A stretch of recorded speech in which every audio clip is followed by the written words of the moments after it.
Monday Night Raw was in Grand Rapids, Michigan last night, and it has everyone up in arms because of what happened at the end of the show. Well, let's start at the beginning where it all started. We had Stephanie and Triple H come out. Becky comes out later, and they want her to apologize for what happened. They said everything will be on. The match with Ronda's on. All you have to do is apologize, and you will face Ronda Rousey at WrestleMania 35 for the title. Becky refuses to apologize. She rips into them. She goes after Hunter. She gets to a standoff with Stephanie. Stephanie's yelling at her.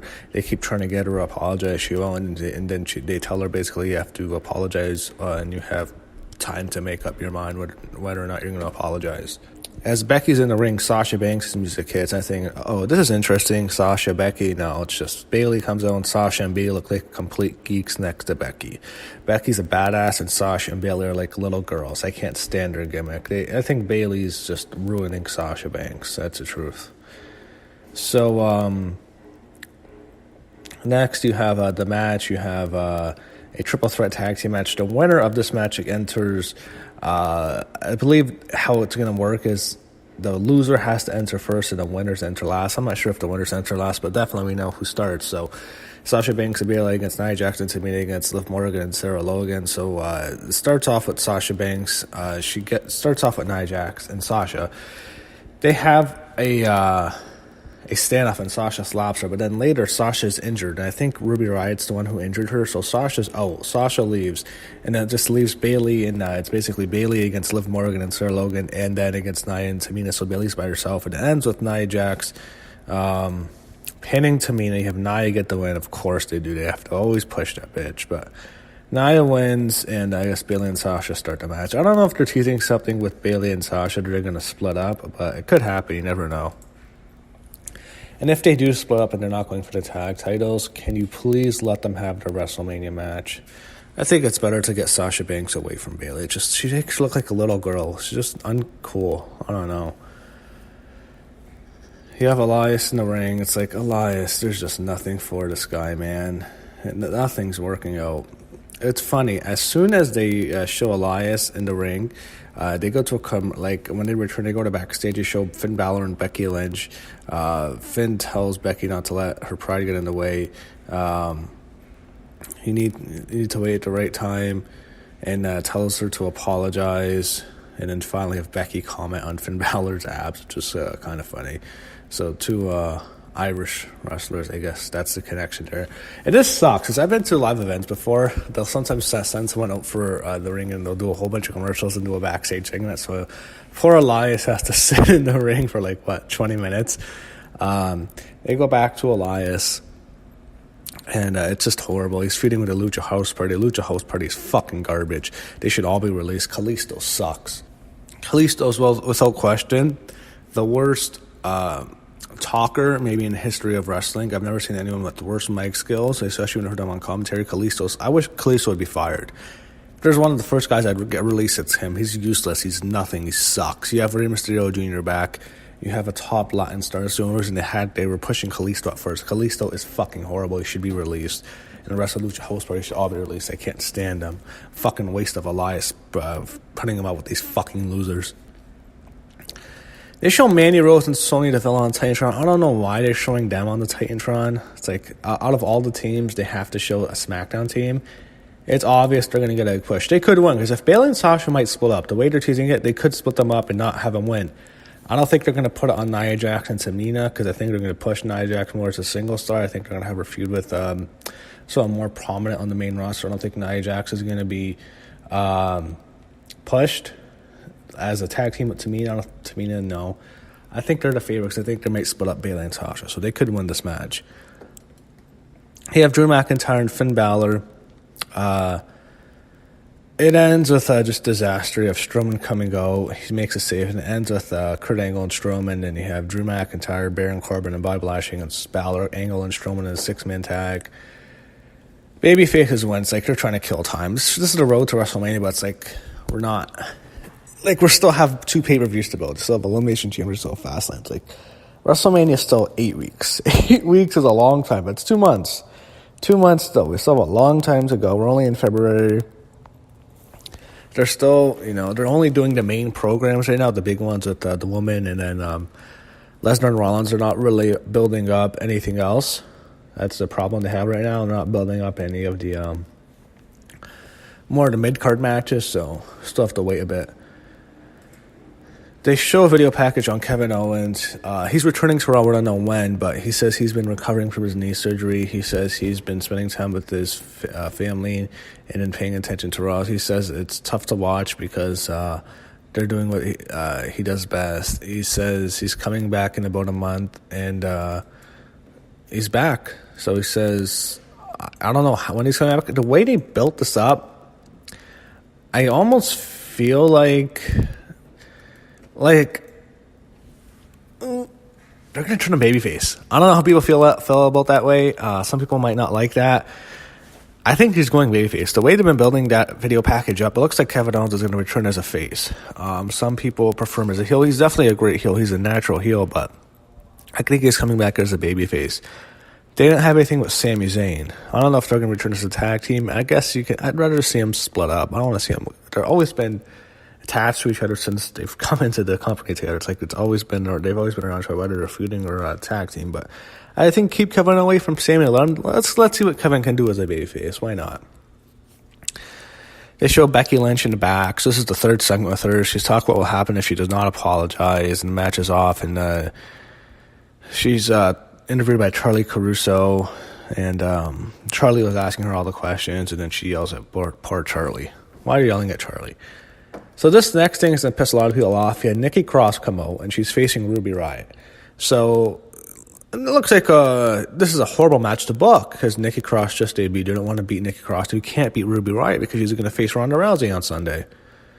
So you have to have Nikki Cross lose to Ruby Riott, which is stupid. They had a great feud at NXT.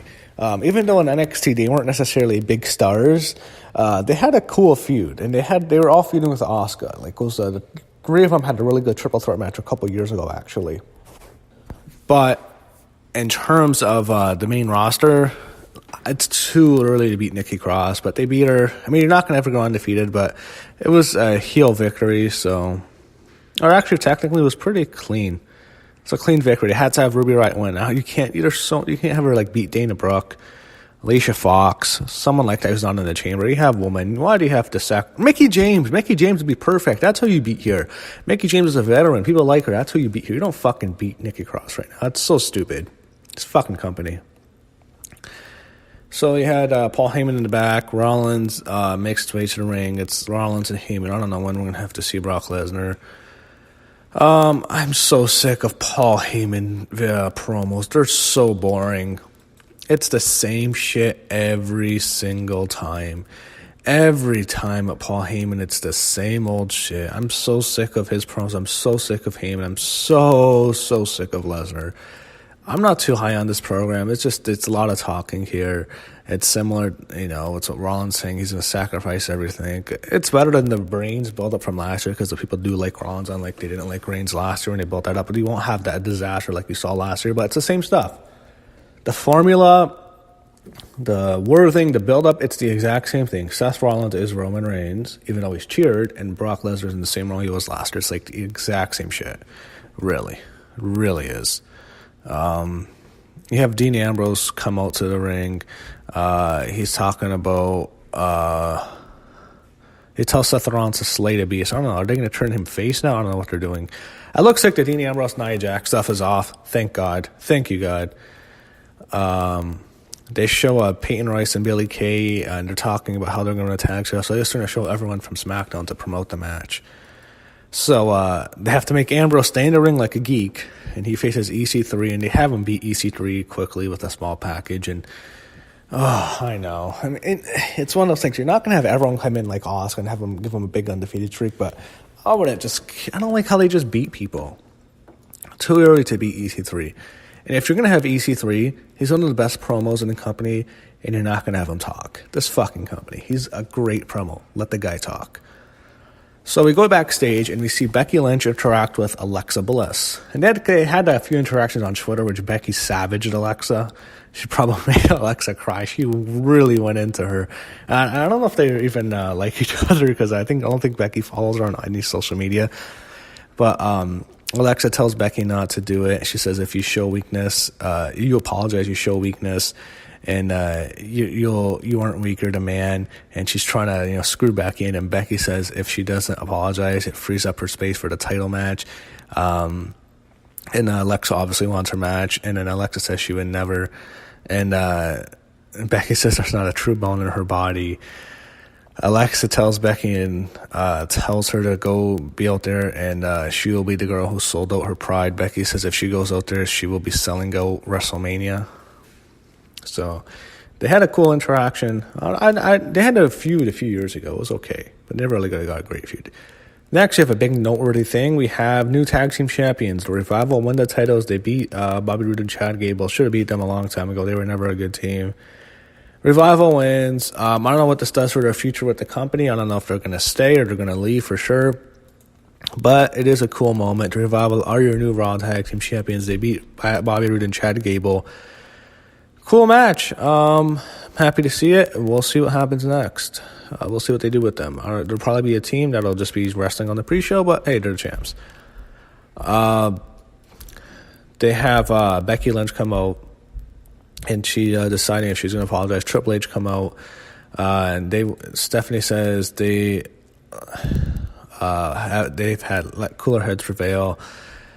He wants to work it out, and Hunter tells Becky to shut them out, and their opinions don't matter, and she doesn't even have to apologize. And they're eventually going to do it because Becky says, I'm sorry. Becky Lynch apologized. And all is good in the world. They accept the apology. The match is on. It's Ronda Rousey, Becky Lynch, WrestleMania. Ronda Rousey comes out, the match is on, and then Vince McMahon comes out, and then he says no. He's suspending Becky for 60 days, and that's 5 days after WrestleMania. So Becky's out of the match. Triple H and Stephanie are not happy. Becky is shocked, and then he has someone to fill the spot, and out comes Charlotte Flair, and the match is over. And we're going to have Ronda Rousey, Charlotte at WrestleMania officially. So how they get Becky into the triple threat's interesting. I guess they can just have... I don't want it. I want them to have Becky get herself in. I don't want to see Triple H and Stephanie get Becky in the match. That's what's going to happen. It's going to be Stephanie and Triple H. They get Vince. They're going to turn face. Vince is heel, and they're going to get Becky Lynch into the match. The McMahons have to stick their noses into this main event. They're going to get Becky in a match. I wish Becky can get herself in a match. I guess she's going to be a renegade now. They're going all the way with Becky. I wouldn't be surprised if we see Ronda and Becky in a singles match. Here's why. Let's say Charlotte and Becky is Fastlane. I think I could easily see a situation for Charlotte and Becky to get to Fastlane. The winner goes to WrestleMania, mainly because Charlotte and Becky is already advertised for Fastlane. And how many times have you ever seen a Royal Rumble winner not get the main event of WrestleMania, or at least get a title shot at WrestleMania, not the main event? It always happens. Becky wins the Rumble. Becky's going to be in this match. It could two ways. It's going to be Ronda and Becky, or it's going to be Ronda, Charlotte, Becky. I think a triple threat's most likely. But I could easily see, Becky and Charlotte is advertised for Fastlane. I can see a situation where the main event at Fastlane, Charlotte versus Becky, the winner gets to face Ronda at WrestleMania. I could see a situation where Becky wins. And who does that leave for Asuka on the other side? So I'm still going to go with, if wrestling fans actually think that Becky Lynch is not going to be involved in this main event, you're an idiot. Becky Lynch will be involved in that main event. It's going to happen. So it'll be a triple threat or a singles match, and it will be the main event. So that's going to happen. They're getting a lot of heat on Charlotte, which is good. They're getting a lot of heat on Vince. If they're going to get this much heat on Charlotte, it makes me think she's going to be in a match, but Becky will be in. If you think it's Ronda and Charlotte, you are an idiot. So we'll see where they go, how they get there. But for me, I'd still rather see Ronda and Becky in the main event.